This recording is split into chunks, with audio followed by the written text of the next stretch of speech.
Gjatë 3 muajve të parë të vitit janë nënshtruar kontrolli teknik 60.000 makina, nga këto më shumë se 17.000 kanë ngelur, çka ngre shqetësime për gjendjen e mjeteve që qarkullojnë në vend.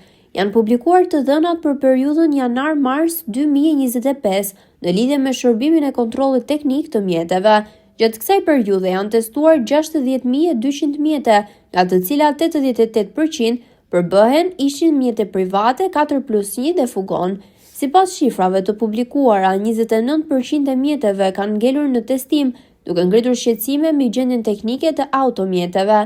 Kryesisht, arsyet e ngjeljes lidhen me mangësi vizuale dhe funksionale, probleme me sistemin e shkarkimit të gazrave dhe defekte në sistemin e drejtimit dhe frenimit. Një tjetër element është edhe mosha e mjeteve në qarkullim. Gjatë këtij 3 mujori, 1900 mjete me moshë mesatare 22 vjeçare janë regjistruar përgjithmonë. Statistika tregojnë se pjesa më e madhe e kontrolleve, 36%, janë kryer në pikat e kontrollit teknik të rajonit Tiranë, duke reflektuar dhe pasqyruar fluksin më të lartë dhe përqendrimin më të madh të mjeteve në kryeqytet.